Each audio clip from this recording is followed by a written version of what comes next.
네, 그럼 제2분과를 시작하겠습니다.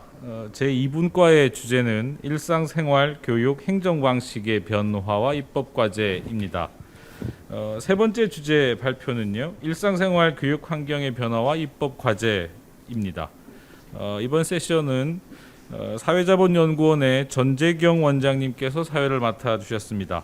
전재경 원장님 부탁드리겠습니다. 네, 안녕하세요. 좀 피곤할 시간입니다. 우리 지금 발제자가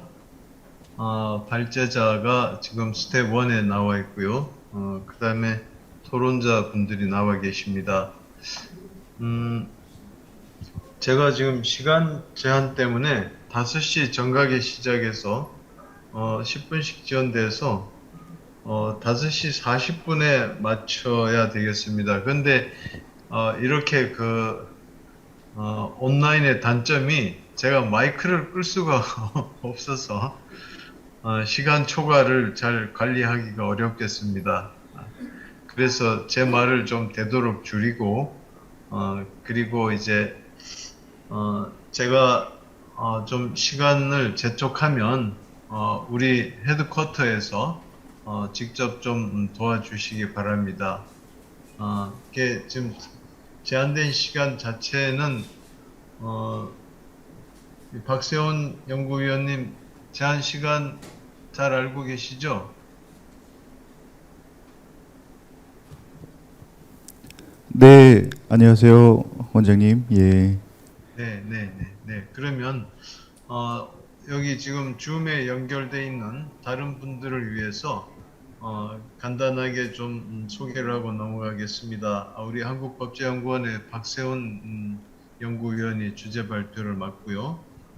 그 다음에 유창호 교수님 토론에 나서 주시겠습니다. 아주대학의 유창호 교수님 손 한번 들어주세요. 네. 네, 안녕하세요. 네, 그게 좋을 것 같아요. 네, 그 다음에 인하대 정상우 교수님. 네, 안녕하세요. 반갑습니다. 아이 참 한국적입니다. 손 좀 흔들어줘. 예, 좋습니다. 그 다음에 부경대 박종훈 교수님. 예, 반갑습니다. 네. 박종원입니다. 네. 그리고 국회 입법조사처 김선아 입법조사연구관님 나오셨습니다. 네, 안녕하세요. 네. 반갑습니다. 네. 다른 분들은 아마 귀를 경청하고 있을 것 같은데요. 앞에서 오늘 키노트 스피치하고 그다음에 제 1분과에서 주제들에서 우리 오늘 행사의 그 취지라든가 뭐 방향이라든가 하는 것은 아주 마르고 닳도록 들으셨을 테니까 제가 다시 이렇게 중언부언하지 않겠습니다. 아마 오늘 참여하신 분들도 이 변화를 따라가시기 힘들 것 같고요. 그 다음에 저 또한 따라가기가 힘듭니다. 그래서 오늘 우리 분과에서는 이 일상생활 부문, 그 다음에 교육환경 부문에서 어떤 변화가 있었고 또 앞으로 예상되며 그 다음에 입법이 이것을 따라가기도 벅찬 것 같은데 과연 어떻게 이것이 대응보다는 어떻게 따라갈 것인가 하는 문제들을 중심으로 나아가도록 하겠습니다. 그러면 박세훈 연구위원님 먼저 발제를 좀 해주시겠습니까? 네. 네, 안녕하십니까. 그 발제에 앞서서 먼저 여러 선배 교수님들 이렇게 또 저희 31주년 개원 기념식에 모실 수 있게 되어서 또 저도 같이 발표할 수 있게 되어서 영광으로 생각하고 있습니다. 네, 그러면 저희 발표 자료를 보면서 좀 말씀을 올려보도록 하겠습니다. 저희 이제 이게 전반적으로 올해 2021년도 기본 과제 중에서 포스트 코비드 사회변화 대응 법제 연구 중에서 일상생활과 이제 교육 환경 변화에 따른 입법 과제를 좀 선제적으로 발굴하고 또 전반적인 과제들 중에서 우리가 또 입법적으로 대응할 수 있는 것들이 어떤 이슈가 있는지에 대해서 좀 마련할 수 있는 자리를 갖게 되었습니다.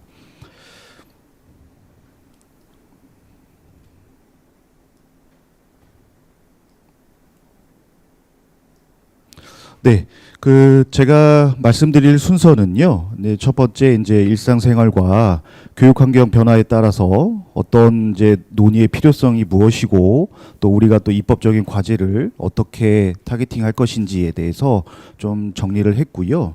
다음에 두 번째는 이제 일상생활과 교육 환경에서 어떠한 변화들이 일어나는지, 그리고 또 이게 이 분야들만이 연계된 것이 아니고 각자 여러 가지 이 분야들 또 과연 환경들이 함께 변하고 있기 때문에 그 중에서도 오늘은 이제 일상생활과 교육 환경 변화에 대해서 좀 말씀을 드릴 수 있을 것 같습니다.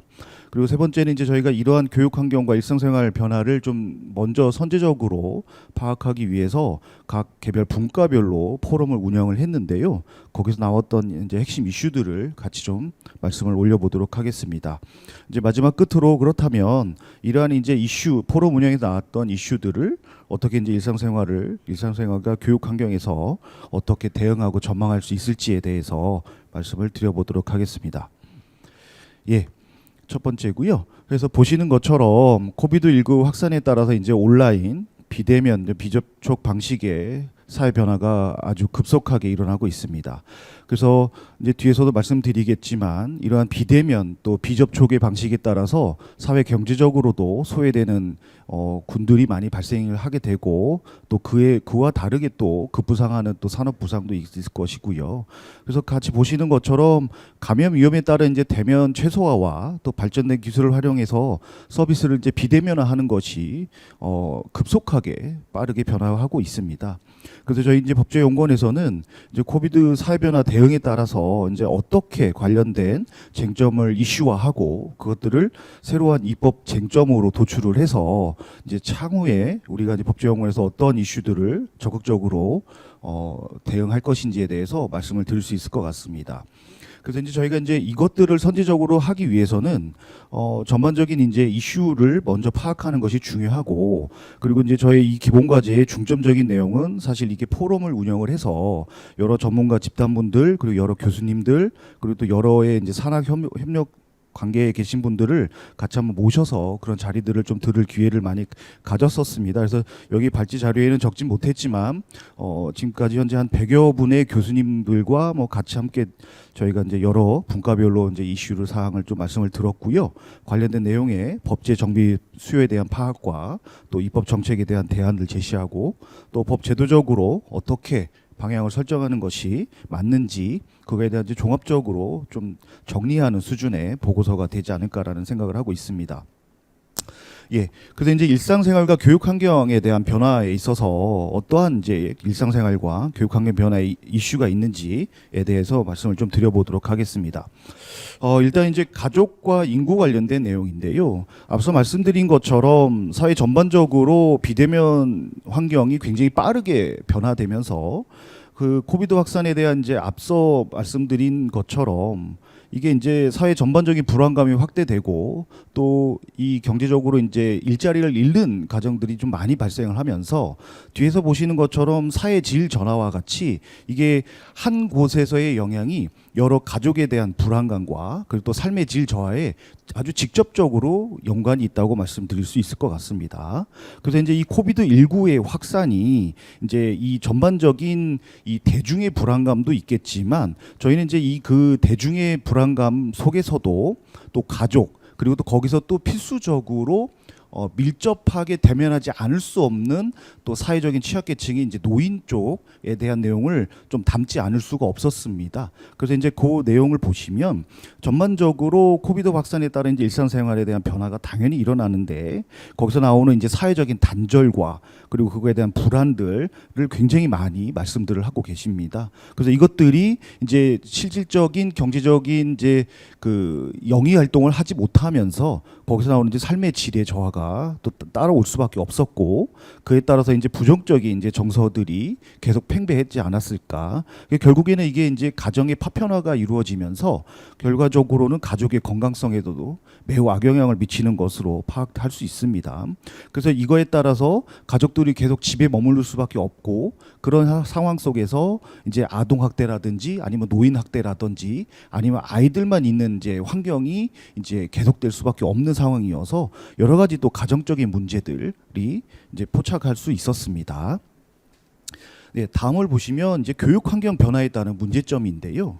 전반적으로 이제 앞서 경제적인 활동에 대한 이제 그 사회 연계성에서의 이제 단절과 그에 따른 이제 교육 환경에서의 문제점도 있습니다. 제가 사실 이게 큰 키워드로 가정 배경에 따른 교육 격차를 말씀을 드렸지만 이것들은 사실 이게 가정의 부모로서의 역할을 하고 계시는 분들이 지속적으로 삶을 영위할 수 있게끔 경제 활동을 하셔야 됨에도 불구하고 그것들을 하지 못하는 거에 따른 교육 격차가 굉장히 크게 발생을 한다. 그래서 그런 이제 그 격차들을 과연 어떻게 우리는 이걸 보장할 수 있을 것이냐.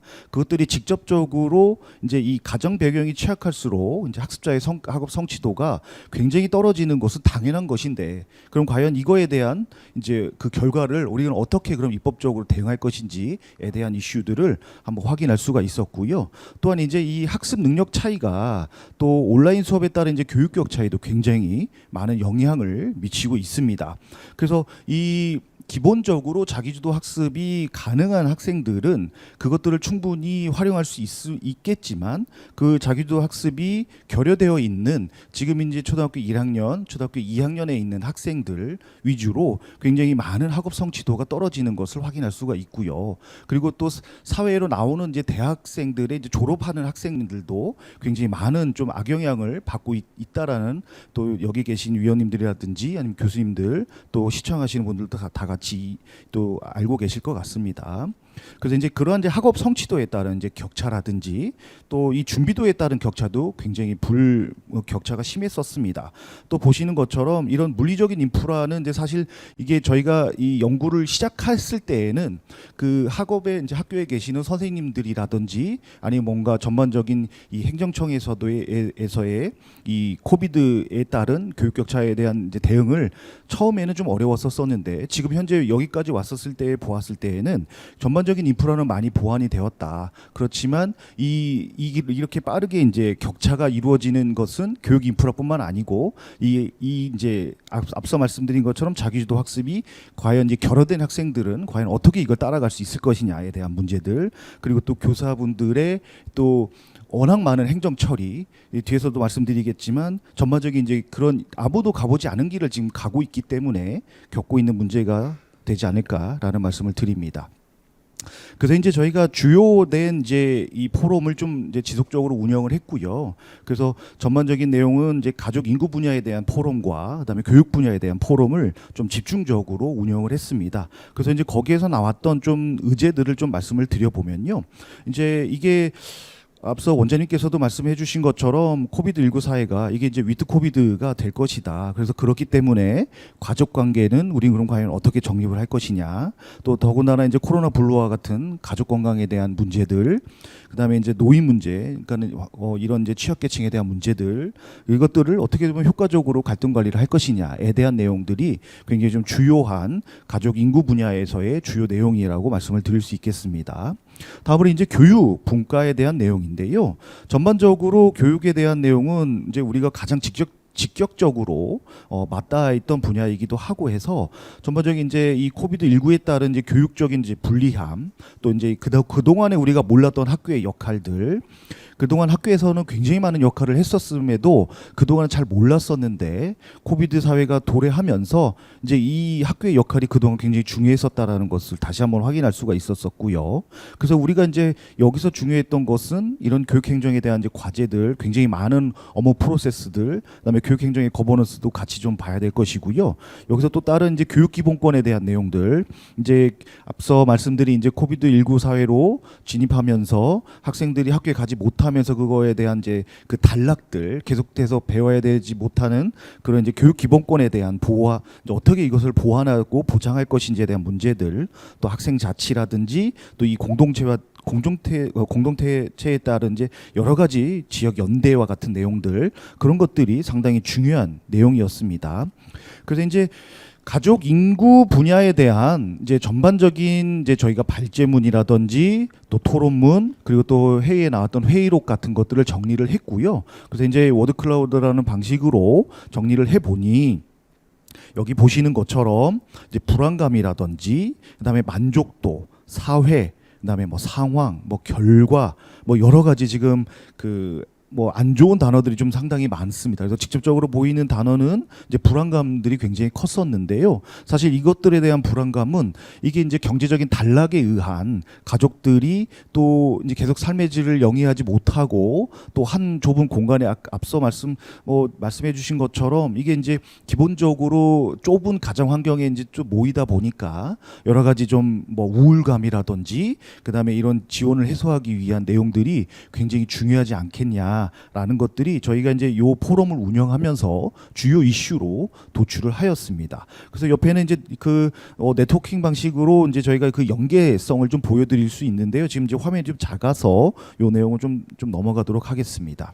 다음으로 이제 교육분과인데요. 가장 딱 그냥 보이는 것처럼 사실 이게 지역, 사회, 그다음에 이제 여러 가지 운영들, 그다음에 우리 아이들에 대한 문제였습니다. 제가 이제 그 이 교육 포럼을 운영을 하면서 정말 그 학계에 계신 선생님들, 그리고 교육계에 계신 이제 그 교육을 운영하시는 분들, 그다음에 교육 학과장님들 이렇게 여러 분 이제 뵀었는데요.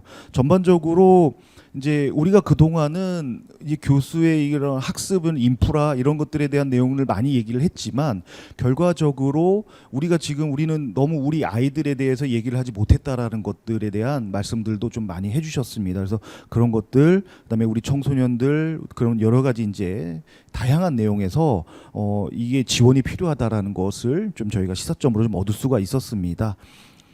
그래서 이제 저희가 주요 회차별로 좀 정리를 좀 해보면요, 이제 홈코노미 시대에서의 가족관계에 대한 굉장히 중요한데 여기서 가족관계가 정말로 질적으로 우리가 이제 좀 건강해야 함에도 불구하고 그동안은 모여보지 못한 가족들이 이제는 이제 같이 모여서 어떤 형태의 변화들이 있었었고요. 두 번째는 이제 그럼 이제 여러 가지 모이다 보니까 그동안 발견하지 못했던 이제 가족 뭐 아동학대라든지 여러 가지 쟁점에 대한 문제들, 그리고 또 전문성 강화를 위한 협업 체계가 굉장히 중요하다는 거였었습니다. 그다음에 이제 교육분과에서는 그럼 이제 이 교육복지를 넘어서 이제 학습 생활복지로의 확대가 필요하다는 얘기들이 굉장히 많았었고요.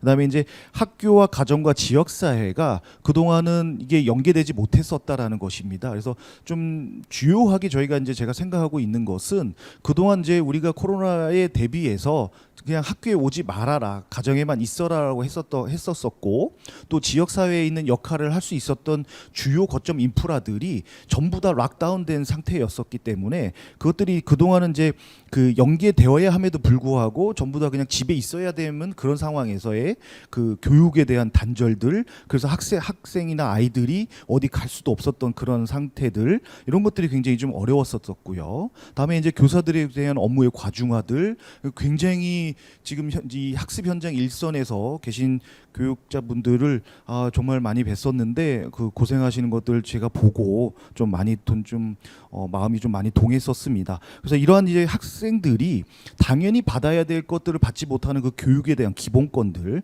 과연 우리는 그럼 이 학습 격차에 대한 이 격차 문제들을 그러면 어떻게 해결할 것인지, 또 학교 중심의 교육과정 체계로에 대한 개편들, 뭐 주요한 내용들을 많이 좀 말씀을 주셨습니다. 그래서 이제 법 제도적으로 저희가 쟁점을 좀 도출을 해보면요, 이제 결과적으로는 이제 가족 인구 분야에 대한 내용인데 여기서 이제 그 집에 들어오면서 그동안 아니면 지속적으로 있었었지만 오히려 더 좀 여성들에게 좀 더 가혹하지 않았었나라는 내용들도 좀 많이 좀 법적인 이슈도로 좀 쟁점을 도출할 수 있을 것 같고요. 또 여기서 이제 양성평등 기본법이라든지 또 남녀 고용평등과 일가정 양립 지원에 관한 법률이라든지 이런 것들에 대한 좀 전반적으로 좀 검토를 해서 성평등에 대한 이제 상호 돌봄 문화에 대한 조성이라든지 또 우울감 대응 관련된 시스템도 되게 중요합니다. 제가 이제 이 발제문에 담지 못했지만 이제 향후 뒤에서는 이제 그 저희가 이제 각 부처별로 운영하고 있는 이제 올해의 업무 계획과 우리가 지금 제가 올해 이제 연구하고 있는 기본 계획에서 나오는 주요 이슈들이 과연 얼마만큼 이게 그 연계할 수 있겠냐라는 이제 갭 분석을 좀 할 예정에 있습니다. 그래서 이제 그것들을 각 부처별로 부처 단위별로 검토를 해보면 지금에 나오는 코로나에 대한 주요 이슈들과 향후에 대한 전망들이 현재 각 부처에서 하고 있는 업무들과의 어느 정도의 갭 차이가 나더라. 이것들을 좀 정량적으로 좀 제시할 수 있을 것 같아서 그러한 내용들도 좀 이제 담아야 됨에도 이제 발제문에 담지 못했다는 말씀을 좀 드려서 좀 죄송하다는 말씀을 드립니다. 이제 마지막으로 이제 교육분과였었는데요. 여기서는 이제 좀 제시할 수 있는 것은 이제 교육에 대한 기본권. 근데 이제 이것을 받지 못하는 그 해소에 대한 것들은 과연 어떻게 우리가 보호 보장을 해줄 것이냐에 대한 문제들. 그다음에 돌봄에 대한 기능 역할. 그다음에 이 이제 두 번째와 세 번째는 사실 같은 맥락에서 이해할 수 있을 것 같습니다. 그래서 학교 및 지역 사회와 어떻게 연대할 것인지.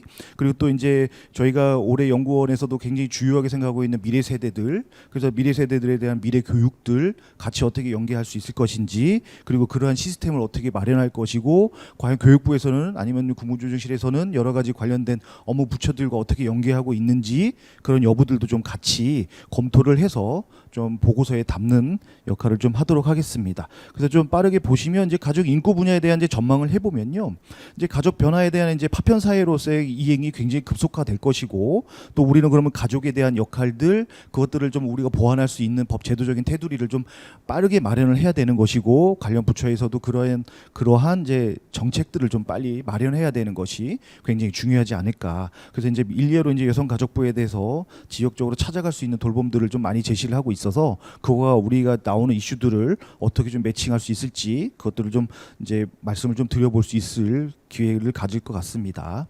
다음으로 이제 끝으로 교육분과인데요. 여기서 이제 그러면 이제 기초학력을 어떻게 보장할 것이냐에 대한 내용을 저희가 이제 좀 아직은 이제 중간 이제 뭐 연구 단계이라서 좀 구체적으로 제시할 수 없어서 좀 죄송하다는 말씀을 드리고요. 그래서 이제 이러한 이제 기본적인 보장법이 좀 있어야 되지 않겠냐라는 좀 국가적인 차원에서의 보호 보장에 대한 의무라도 좀 제시를 할 필요가 있겠다라는 것이고, 또 학습권 보장이라든지 또 비대면 교육에 대해서 우리가 그동안은 교육이 전부 다 출석을 해야지만 하는 교육들, 그다음에 이제 준비가 되고 있는 이제 이 교육에 대한 문제들 같이 좀 활성화를 좀 해야 되는, 그러니까 전반적으로 입법화에 필요한 내용들을 좀 도출할 수 있지 않았을까라는 말씀을 드리면서 저는 여기서 저의 발표를 마치도록 하겠습니다. 예, 경청해 주셔서 감사합니다. 네, 수고하셨습니다. 이 참 변하지 않은 게 하나도 없군요. 참 주변에서 이 학생들 줌으로 공부하고 혼나고 방황하는 걸 봤습니다만 이렇게 조목조목 이렇게 짚어주셨습니다. 토론 순서는 여기 프로그램에 있는 순서대로 토론을 청해 듣겠습니다. 먼저 유창호 교수님 말씀을 좀 듣겠습니다. 네, 안녕하세요. 아주대학교 유창호입니다. 먼저 사실 이 주제는 오늘 논의되는 주제를 제외한 모든 분야가 바로 일상생활의 분야가 아닌가라고 생각될 정도로 굉장히 광범위한 내용이라고 생각됩니다. 이런 그 아주 넓은 범위에 대해서 간명하게 정리해 주신 박세훈 박사님께 감사드립니다. 먼저 이 발표문에 대한 논의를 진행하기 전에 먼저 이런 입법 환경에 관한 포스트 코비드라고 하는 입법 환경에 관한 말씀부터 먼저 간단하게 드리겠습니다.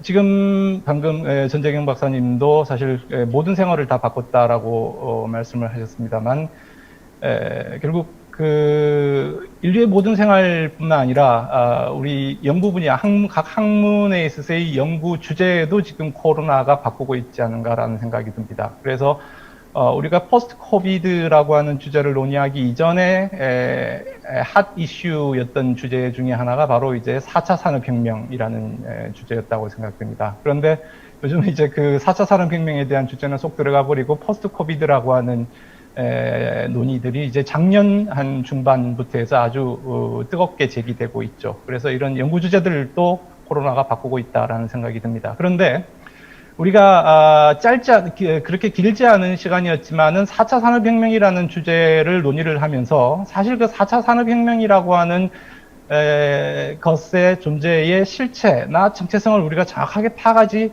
않았다라고 하는 그런 비판들도 있습니다. 그래서 그 4차 산업혁명의 예가 되는 개별적인 기술들, AI라든가 자율주행 자동차라든가 이런 개별적인 기술에 대한 물리적인 집합을 대상으로 해서 우리가 단편적으로 논의를 하지 않았는가라고 하는 비판들도 많이 제기되었습니다. 그런데 인류가 이런 첨단 과학 기술의 등장에 대해서 환호성을 지르는 이면에는 사실 막상 인류의 생존을 위협하는 바이러스에 대항할 수 있는 인간의 무기력이라든가 과학 기술의 한계, 사회적 취약성과 같은 이런 많은 문제점들을 이제 노정하기 시작했다라고 생각이 듭니다. 그래서 이런 새로운 연구 주제의 논의 방식에 있어서도 이런 이 포스트 코비드에 대한 논의 과정에 있어서도 기존의 4차 산업혁명에 대한 논의 방식이 여전히 반복되고 있지 않는가라고 하는 생각이 듭니다. 비단 뭐 입법적인 분야뿐만 아니라 다른 학술 분야에도 마찬가지고요. 그래서 이 포스트 코비드라고 하는 주제에 대해서 우리가 논의를 할 때 과연 논의의 대상을 뭐로 할 것이냐, 현재 진행 중인 팬데믹의 과정 중에서 발생하는 부분적인 법 제도적인 불비한 문제점을 이것을 시의성 있게 발굴해서 아주 신속하게 법적 대응을 할 것이냐, 아니면 포스트 코비드가 끝난 이후에 말 그대로 포스트 코비드를 가정을 해서 법 제도적인 개선을 할 것이냐, 아니면 바이러스와 인류가 공존하는, 즉 포스트 코비드가 아니라 코비딩이라고 하는 상황을 전제로 해서 항구적인 시스템적인 개혁을 할 것인가, 이런 변화된 입법 환경에 대한 진단과 분석이 선행돼야 되지 않을까라고 생각이 듭니다. 그다음 먼저 이 발표문의 첫 번째 내용이 일상생활에 대해서 말씀을 드리면, 우리 박 박사님께서는 일상생활에 대해서는 가족과 개인과 가족의 심리적인 문제, 그다음 가정 폭력과 같은 삶의 질자에 대한 문제를 말씀을 하셨습니다. 그래서 그 대응 방향으로 가족의 역할 강조를 반영하는 정책 방향이라든가 또는 돌봄 강화 방안 등을 제시하고 계십니다. 그런데 이런 대응 전망이 입법적 과제, 이것이 우리가 정책적 또는 사회복지적 과제라고 하는 점뿐만 아니라 입법적 과제라고 하는 점에서는 다소 일반적이고 코로나와의 관련성이 다소 낮지 않은가라는 생각이 듭니다. 그래서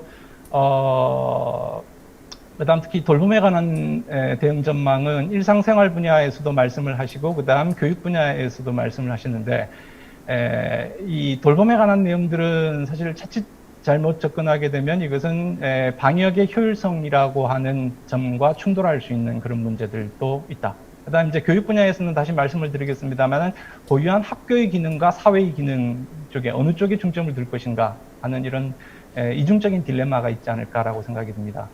그래서 조금 더 제안을 드리면 이런 일상생활 분야에서 우리가 조금 더 구체적으로 다뤄야 될 과제들이 지금 사회적으로도 뭐 많이 반발들이 나오고 있습니다만은 공공시설이나 공공장소에서의 마스크 착용 의무라든가 그다음 뭐 집합 금지와 같은 생활 방역에 관한 문제들, 여기에 대한 법적 근거의 문제라든가 아니면 기본권에 관한 제한의 문제들, 이런 문제들에 대해서도 좀 더 구체적으로 다뤄야 되지 않을까. 뭐 또 여러 가지 영업 제한에 대한 보상 체계라고 하는 문제, 뭐 이 보상을 지금은 사실은 보상 방법을 어떻게 할 것인가, 보상금 지원을 어떻게 할 것인가, 재난지원금을 무엇을 기준으로 어떻게 할 것인가, 이런 문제들도 사실 정치적으로 해결되고 있죠.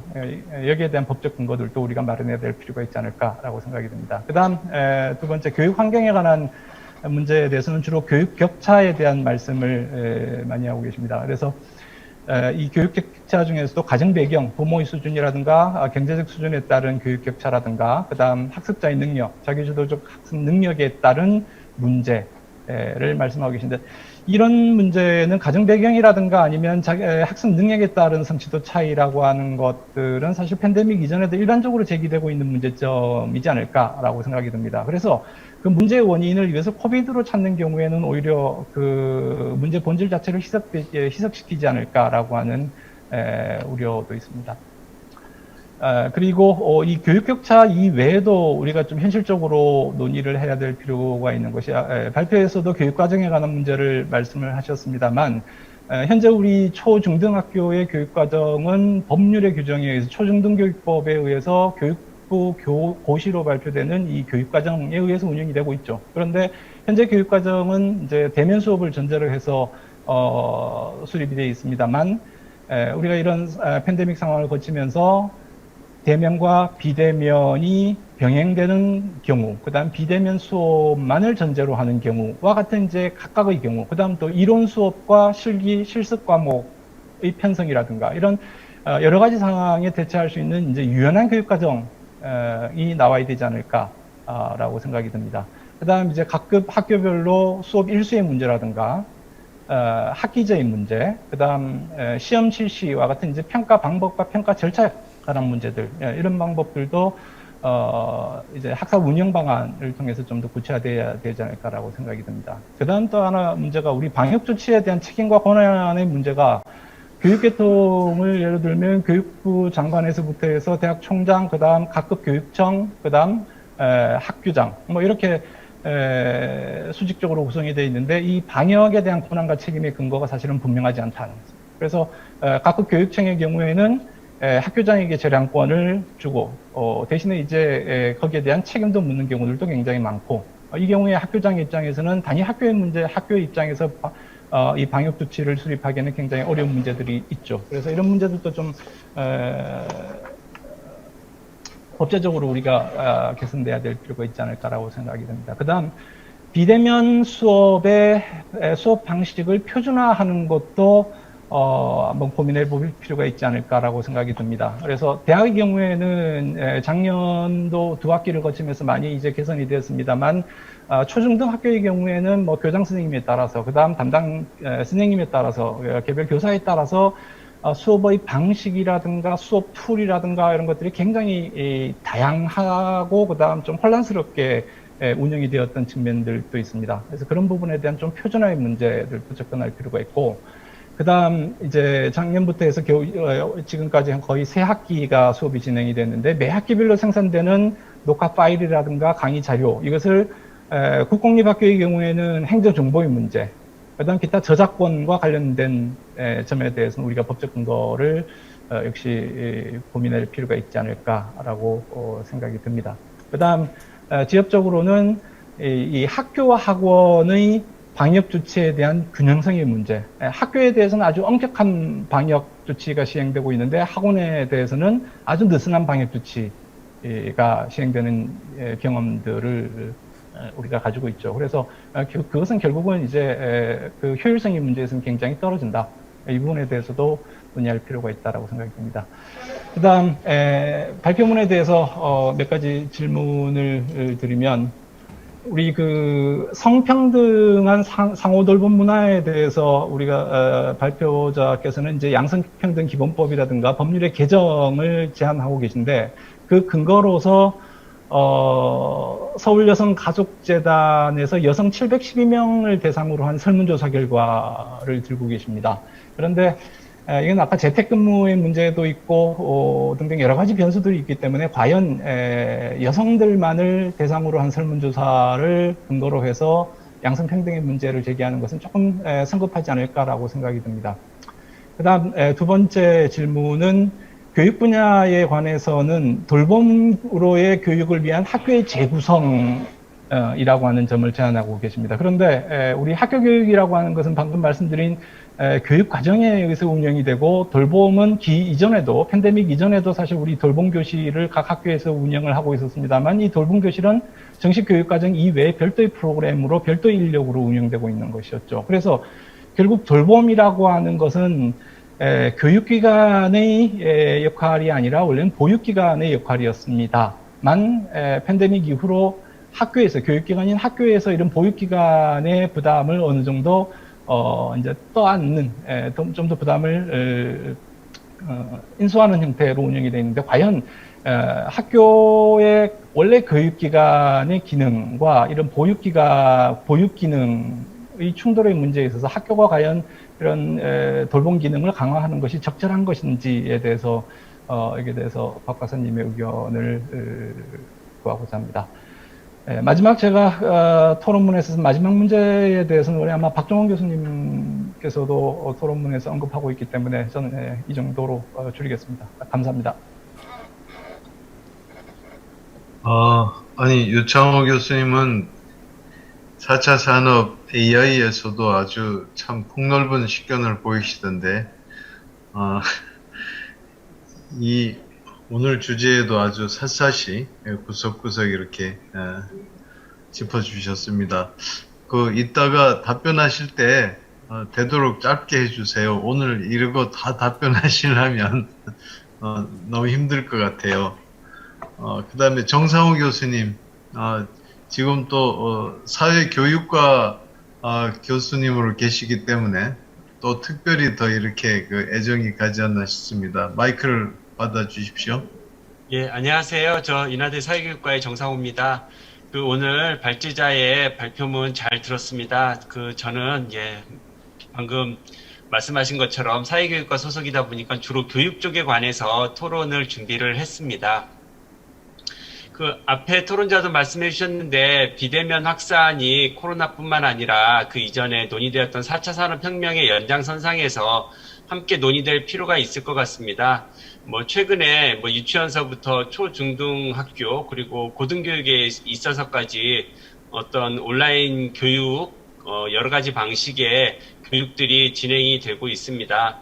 또 한편에서는 청소년들이나 교육에 있어서 이런 새로운 모습들에 적응되어 가고 있는 모습들도 보이고 또 뉴노멀에 아직까지 적응하기 어려운 특히 이제 제도가 뒤따라가다 보니까 제도적인 지원의 한계들이 나타나고 있는 것 같습니다. 오늘 발제에 대해서 현재 상황에 대한 진단에 대해서 공감을 하면서 저는 또 법제가 지원해야 될 부분을 중심으로 기회적인 요소와 한계적인 요소를 좀 구분해서 살펴봤었습니다. 최근에 교육 환경 변화에 있어서 4차 산업혁명 덕분인지 기회적인 요소들이 상당수 나타나고 있습니다. 학교, 가정에 갇혀있던 교육이 사회 연결망이 확산이 되면서 온라인상에서는 경험의 확대가 두드러지게 나타나고 있습니다. 또한 온라인을 통해서 좀 더 온라인 특성을 반영한 어떤 민주적인 또 온라인에서 나타날 수 있는 시민성 형성도 긍정적인 효과가 기대가 되고 있습니다. 또 최근에 청소년들은 디지털 네이티브라는 세대적인 특성이 있기 때문에 오히려 과거의 교육 환경보다는 좀 더 격차가 줄어들 수 있는 기회들도 있고 또 최근에 교육부에서 지원하고 있는 맞춤형 학습들 체계에 있어서는 빅데이터나 AI를 통한 그런 돌봄에 가까운 또는 개인적 맞춤형 교육들이 이루어질 것이 곧 기대되고 있습니다. 또 반면에 계속해서 논의된 것처럼 정보 격차도 분명히 나타나고 있고 또 사이버 폭력이나 학교 폭력이 사이버 폭력으로 옮겨가고 있거나 또 디지털 저작권 문제들이 지적된 것처럼 많이 나타나고 있습니다. 또 온라인의 특성이 대등한 평등성이 기회가 되기도 하지만 또 청소년들이 디지털 리터러시 형성에 어려움을 겪고 있기 때문에 또 다른 교육 내용이 필요한 또 다른 디지털 교과에 걸맞는 교육들이 필요하고 또 학생들이 지나치게 디지털화되고 있기 때문에 정서적인 지원 교육들이 필요한 여러 가지 한계적인 요소도 지적이 되고 있습니다. 이러한 것들이 극복될 수 있는 기회가 잘 활용되고 또 한계가 극복될 수 있는 교육법제가 필요하다고 생각이 되는데 저는 초중등 교육과 고등교육에 있어서 헌법적인 원리가 다시 한번 재검토돼야 될 단계가 아닌가 생각을 하고 있습니다. 초중등 교육에 있어서 특히 말씀하신 기초학력 보장 이런 것들이 좀 대폭 필요할 것 같은데 여기는 과거에 코로나 이전의 시대에 요구되었던 교사 또는 대학의 교수들의 역할의 변화를 전제로 해야 한다고 생각을 합니다. 그래서 온라인 맞춤형 교육이 되었던 간에 아니면 재택 수업이 되었던 간에 교사들의 역할이 과거에 머물러서는 안 되기 때문에 교사 양성이나 교사의 역할 변화를 전제로 한 교육법제가 있어야 될 것 같고 교육과정 개편 역시 취약계층에 대한 뭐 재검토, 어떤 계층이 취약계층인지 이러한 것들에 대한 재검토가 또 필요하고, 교육과정 개편이 지금 또다시 이제 목전에 있는데, 이때 교사들이 어떤 교과를 담당하게 돼야 될지, 교사들의 재교육은 무엇이 필요한지, 또 온라인 교육을 통해서 가능한 것은 무엇이며 여전히 오프라인 교육을 통해서 해줘야 될 것은 무엇인지에 대한 진지한 재검토가 있어야 될 것이라고 생각을 합니다. 고등교육에 있어서는 교육 환경의 변화가 학생 수 감소와 결부되어서 좀 더 적극적으로 대응할 필요가 있다라고 생각을 합니다. 이제는 굳이 재난 상황이 아니더라도 그 대학 간의 어떤 자원을 공유하거나 플랫폼을 형성하는 그런 교육법제가 필요하기 때문에 고등교육은 좀 더 전향적인 사고가 필요할 거라고 생각을 합니다. 이렇게 초중등 교육이든 고등교육이든 학력 격차 해소나 기초학력 보장 또는 교육복지, 나아가선 대학 구조 개혁, 그리고 고등개혁 재정 확충 등 여러 가지 기존에 논의되었던 것들이 코로나 상황과 그리고 4차 산업혁명의 배경 속에서 결합되어서 좀 더 전향적으로 논의되어야 될 필요가 있고, 이때 중요한 점이 과거의 어떤 교사나 학교 모델에서는 근본적으로 이제 변화 가능성이 모색되어야 된다라고 생각되는 점들입니다.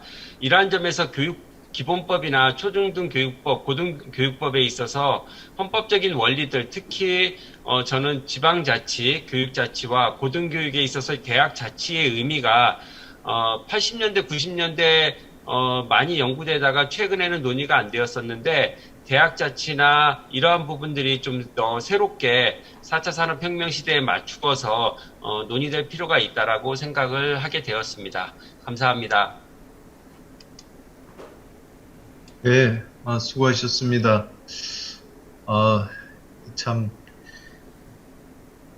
저는 지난 학기에 그렇고 그 앞에 학기에도 학교 나오지 못하게 해서 전부 강의를 저도 줌으로 했는데, 마지막 시간에 시험까지 줌으로 하려니까 참 뭐해서 마지막 시간에 한번 학교 허락을 겨우 받아서 가서 실제로 이렇게 시험을 본 적이 있었는데, 이거 이렇게 해서 이 좋은 점보다 참 안 좋은 점이 많다, 그런 느낌을 받았습니다. 꼭 어디 다른 데서 제가 데려온 자식들을 그날 특별히 이렇게 허가받아서 학교에 오라고 한 것 같은 그런 느낌을 가졌습니다.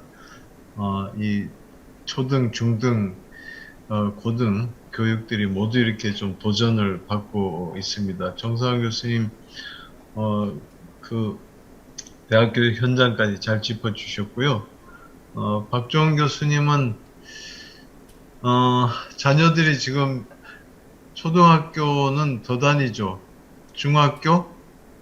초등학생하고 유치원생입니다. 그러면 고민이 그래도 아직 1단계시겠네요. 그 교수로서보다 또 학부모로서의 입장도 또 있을 것 같은데, 한번 좀 마이크를 받아 주십시오.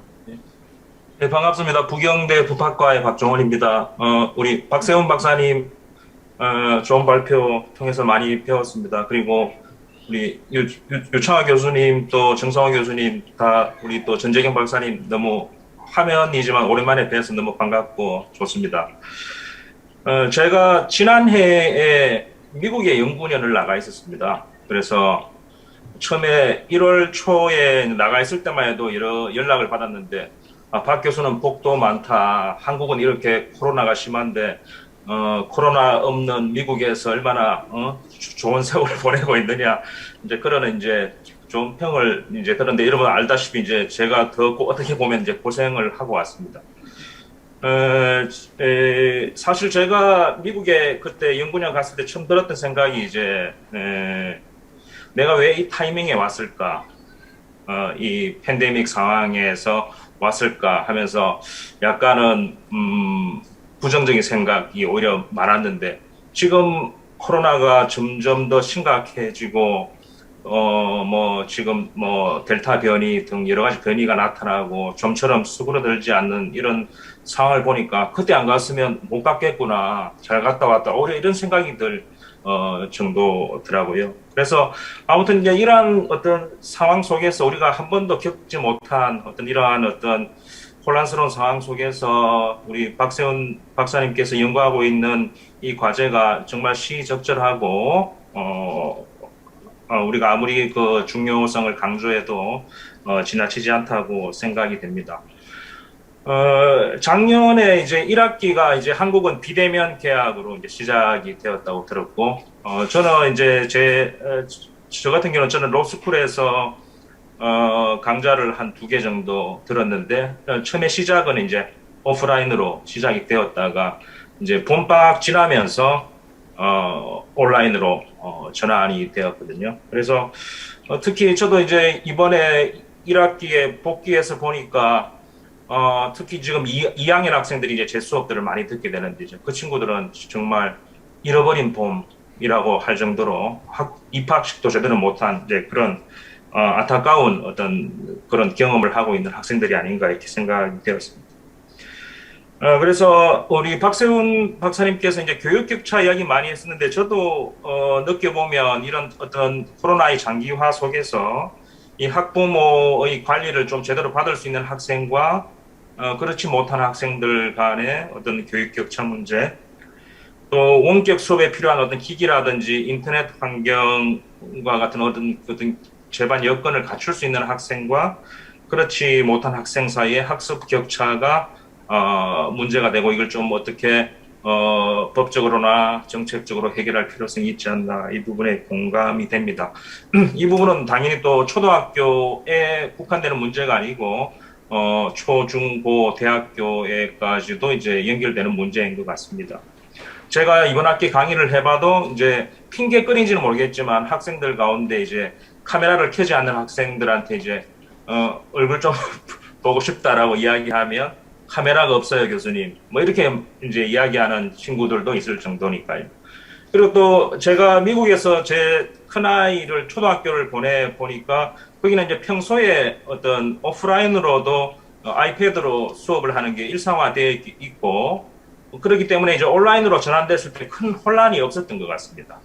또 이 격차 문제 관련해서는 아이패드를 온라인 수업을 할 때 당연히 학생들한테 다 전원 지급되는, 당연 지급되는 그런 구조였기 때문에 우리 한국에 와 보니까 우리 애 같은 경우는 따로 스마트 기기를 갖고 있지만 그렇지 않은 학생들한테는 뭐 일부 학교에서는 뭐 대여를 하는 이런 서비스 정도에 거치고 있는 것들을 보았습니다. 하여튼 그런 부분들이 좀 고려돼야 될 것 같다는 제가 몸소 체험한 내용을 좀 말씀드리고 싶고요.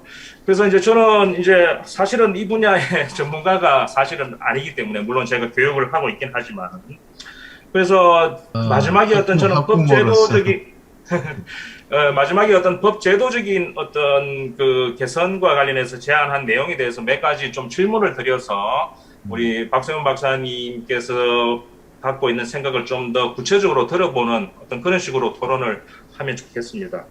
자, 첫 번째 이제 보면 이제 발제자께서 이제 기초학력보장법을 제정해야 된다라는 어떤 그런 논의를 담고 계신데, 신법인 것 같아요. 지금 없는 법인 것 같고, 그래서 어떤 그 법에 담길 만한 어떤 주요 골자가 어떠한지, 또 법 제정을 통해서 기초학력 보장 책임의 근거를 마련한다고 했는데, 과연 그럼 그 책임의 주체는 누구인지 제가 좀 궁금합니다.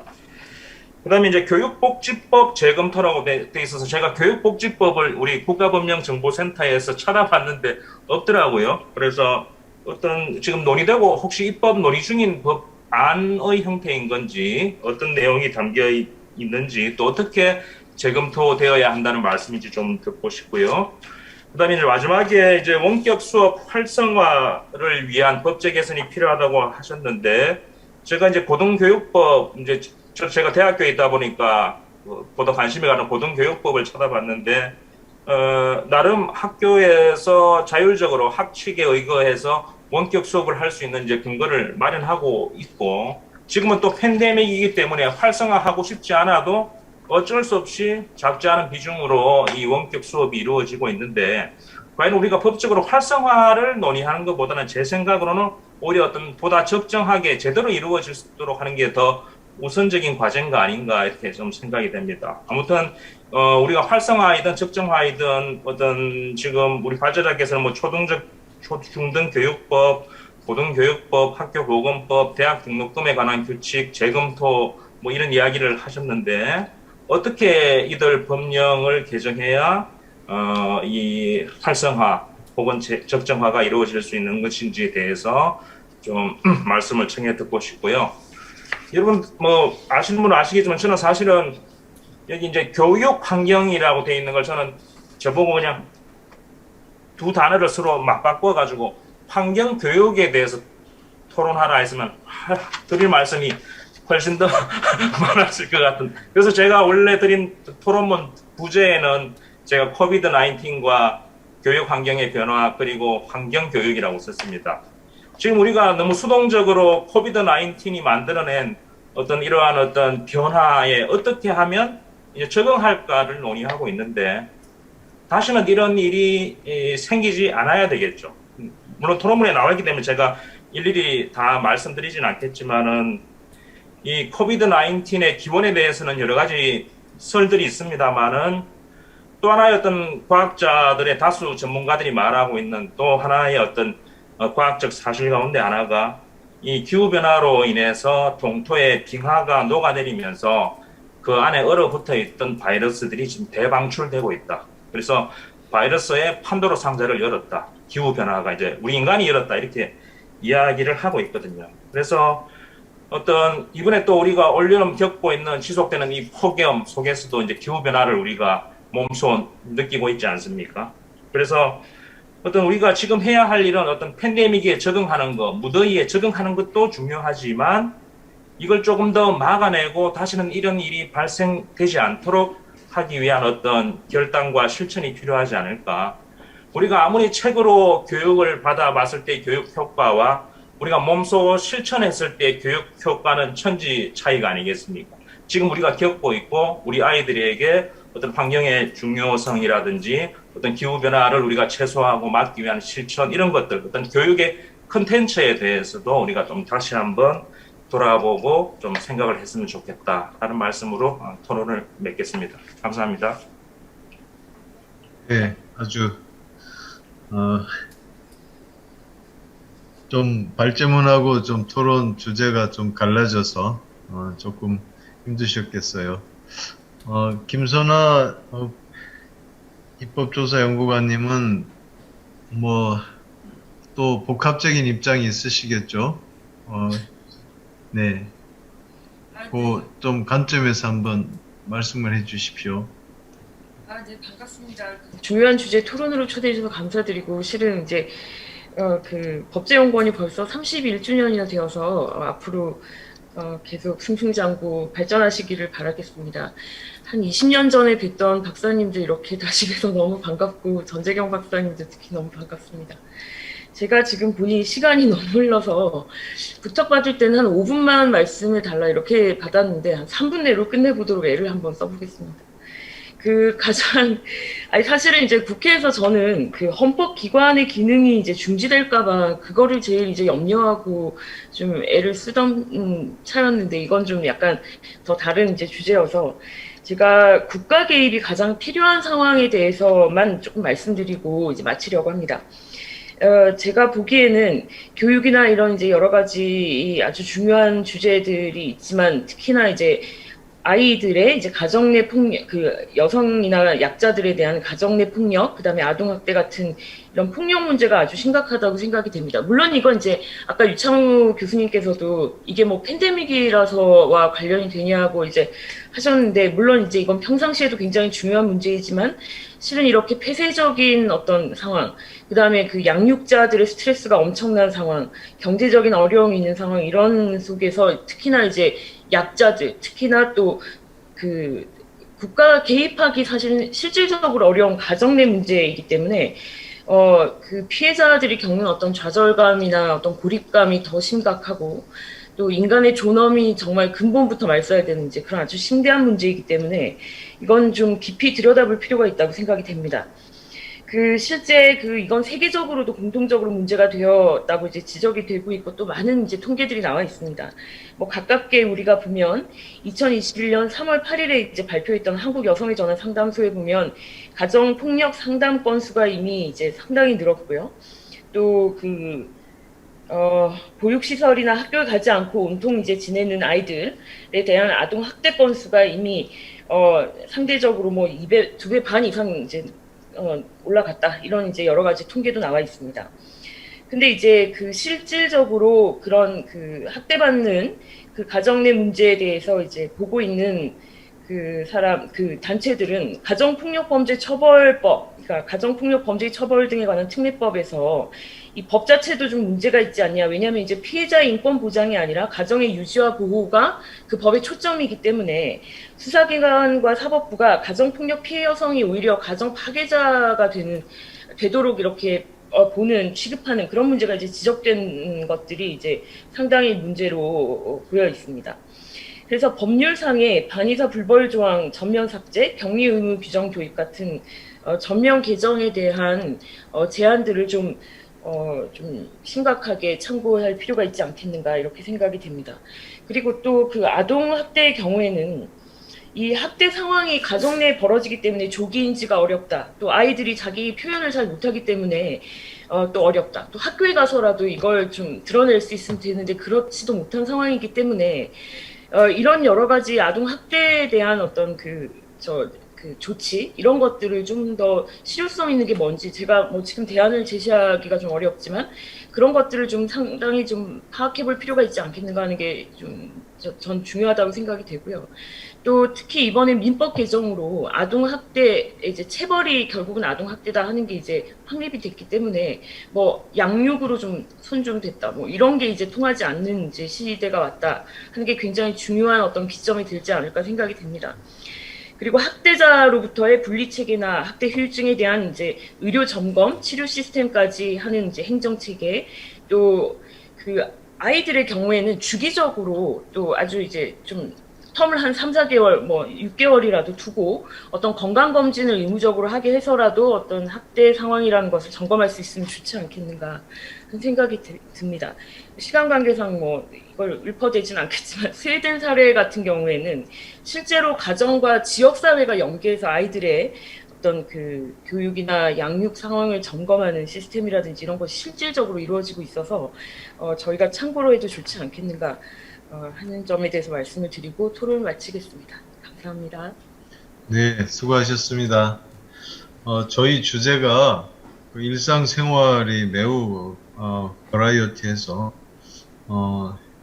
좀 토론이 좀 길어졌습니다.